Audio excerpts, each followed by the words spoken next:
Good morning students. आज की online classes में आपका स्वागत है। स्टूडेंट्स, आज हम श्लोक उच्चारण सह विधि की श्लोक उच्चारण विधि क्या है, इसके कारण क्या हैं, उच्चारण दोष क्या है, उच्चारण सुधार के उपाय क्या हैं, इसके बारे में जानेंगे कि श्लोक उच्चारण मौखिक अभिव्यक्ति को प्रोत्साहन देने हेतु छात्रों के सस्वर श्लोक पाठ करने की व्यवस्था की जानी चाहिए।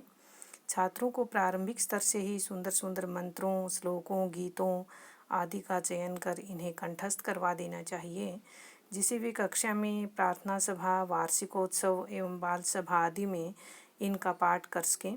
श्लोक पाठ व्यक्तिगत एवं सामूहिक दोनों रूपों में किया जा सकता है। श्लोक उच्चारण से विद्यालय में संस्कृत में वातावरण बनता है। इससे छात्रों की संस्कृत के प्रति रुचि उत्पन्न होती है, उनका उच्चारण शुद्ध होता है, छात्रों को छंदों का ज्ञान होता है, उन्हें निरंतर सस्वर वाचन करने से स्वयं भी लिखने की प्रेरणा मिलती है। छात्रों में श्लोक उच्चारण उसका अर्थ ग्रहण करने की क्षमता का भी विकास होता है। संस्कृत भाषा में कई प्रकार के उच्चारण दोष प्राप्त होते हैं, जिनके प्रकारों का विश्लेषण हम कर रहे हैं। सबसे पहले स्टूडेंट्स, वर्ण लोप। शब्दों का उच्चारण करते समय किसी वर्ण का अनुचित रूप से लोप कर दिया जाता है, जैसे रामायण, रामायण। स्वर भक्ति। कई लोग कुछ शब्दों में स्वरों का अवांछनीय योग कर देते हैं, जिसे उच्चारण का स्वर भक्ति दोष कहते हैं, जैसे स्कूल, स्कूल। स्थान, अस्थान। आगम। उच्चारण में स्वर और व्यंजन का अनावश्यक आगमन करने से यह दोष उत्पन्न होता है, जैसे जन्म और जन्म। एक जन्म में आधा न, जिसको जल्दी बोला जाता है, दूसरे जन्म में पूरा न। वर्ण विपर्य। उच्चारण के समय वर्णों का क्रम उल्ट जाने से यह दोष उत्पन्न होता है, जैसे लार, राल। मात्रा भेद। ह्रस्व के स्थान पर दीर्घ और दीर्घ के स्थान पर ह्रस्व का उच्चारण करना मात्रा भेदगत उच्चारण दोष कहलाता है, जैसे आषाढ़, अषाढ़। अनुनासिकता। शारीरिक विकार या दूषित अभ्यास के कारण छात्र कई वर्णों का अनुनासिक युक्त उच्चारण करने लग जाते हैं, जैसे पद्यकार, पद्यंकार। भ्रांतिजन्य। भ्रांतिवश भी वर्णों का उच्चारण दोष पाया जाता है, जैसे वानर, बानर। समीकरण। जहाँ वर्णों का अनुचित समीकरण करना पाया जाता है, वह भी एक उच्चारण दोष है, जैसे यजमान, जजमान। विस्मीकरण। ये दोष निम्न प्रकार से दृष्टिगोचर होता है, जैसे काक, काग। घोषीकरण। अघोष वर्ण के स्थान पर घोष वर्ण का उच्चारण करना घोषीकरण दोष कहलाता है, जैसे प्रकट, प्रगट। मकर, मगर। अघोषीकरण। इस प्रकार घोष वर्ण के स्थान पर अघोष वर्ण का उच्चारण करना दोषपूर्ण है, जैसे लब्धुम, लब्धुम, लब्धुम। महाप्राणीकरण। अल्प प्राण के स्थान पर महाप्राण करना उच्चारण दोष कहलाता है, जैसे स्वादिष्ट, स्वादिष्ट। बलाघात। जिस वर्ण या शब्द पर बल की आवश्यकता हो, उस पर बल न देकर अन्य स्थान पर बल देना बलाघात उच्चारण दोष कहलाता है, जैसे तवया किम पठितम, तवया किम पठितम।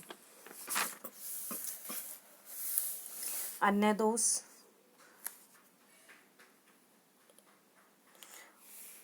ऊपरी वर्णित दोषों के अतिरिक्त अन्य भी उच्चारण दोष पाए जाते हैं, जैसे अत्यंत उच्च स्वर, अत्यंत मध्यम स्वर, थथलाना, हकलाना, अनुचित गति, अनुचित प्रवाह, अटक कर बोलना आदि इस प्रकार के दोष भी बच्चों में उच्चारण के समय पाए जाते हैं।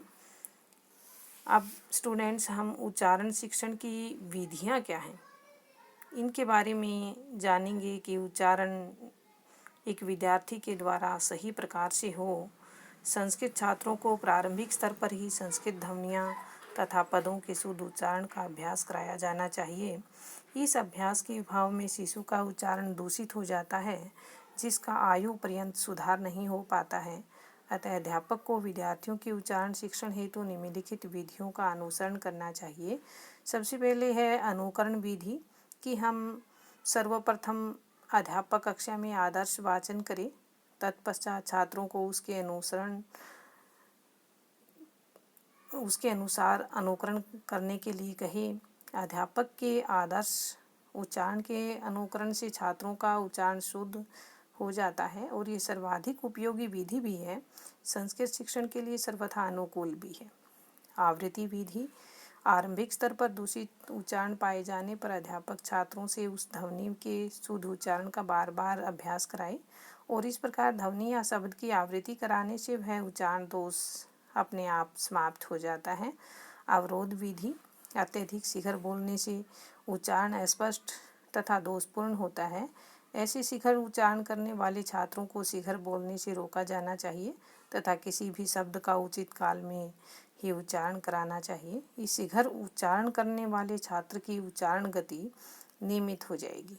छात्रों के विषय में अवरोध विधि अत्यधिक उपादेय मानी गई है। पूर्णता विधि, किसी भी शब्द का भिन्न भिन्न अंशों में उच्चारण नहीं होना चाहिए। संपूर्ण पद का एक ही साथ उच्चारण किया जाना चाहिए। इसलिए अध्यापक को चाहिए कि वह विद्यार्थियों को संपूर्ण पद का एक साथ उच्चारण करने का अभ्यास करवाए। परिवर्तन विधि, उच्चारण दोषों में कुछ स्थानीय कारण भी होते हैं और इस अवस्था में छात्रों के स्थान परिवर्तन से वह उच्चारण दोष दूर हो जाता है और छात्रों को ऐसे व्यक्तियों के संपर्क से दूर कर देना चाहिए जिनमें उच्चारण दोष स्थायी रूप से होता है।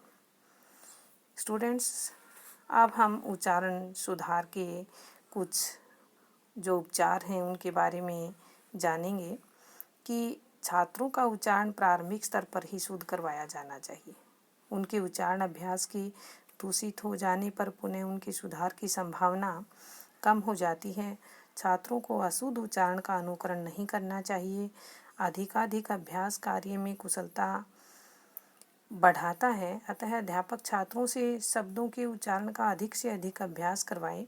संस्कृत गद्य एवं पद्य शिक्षण के समय आदर्श वाचन तथा अनुकरण वाचन पर भी बल दिया जाए और सामूहिक उच्चारण के द्वारा भी उच्चारण के दोषों का निवारण होता है। अतः सामूहिक उच्चारण की दिशा में ध्यान रखना चाहिए कि मौखिक कार्य की यथासंभव अवहेलना नहीं की जानी चाहिए। इसका अधिकाधिक प्रयोग होना चाहिए।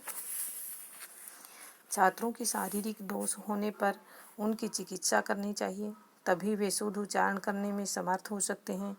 छात्रों में आत्महीनता, संकोच इत्यादि को हटाना चाहिए। अध्यापक छात्रों को उच्चारण के सभी तत्वों में भली प्रकार अवगत करवाए। समस्त पद का उच्चारण कराते समय अध्यापक छात्रों की सहायता करे। संध्यक्षरों के उच्चारण में अध्यापक छात्रों को संधि छेद से अवगत कराए।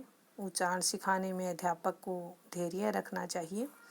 अध्यापक के द्वारा छात्रों को मात्रा, गति, विराम, बल, स्वराघात आदि उच्चारण तत्वों से परिचित करा देना चाहिए तथा इसका पर्याप्त अभ्यास भी कराना चाहिए। बार बार अभ्यास कराने से बच्चे में इस प्रकार के दोष समाप्त हो जाते हैं। स्टूडेंट्स, ये था श्लोक उच्चारण विधि, उसके दोष, उसकी विधियाँ और उच्चारण दोष को किस प्रकार दूर किया जा सकता है, ये आज हम इनके बारे में जानकारी प्राप्त की। Thanks and have a good day.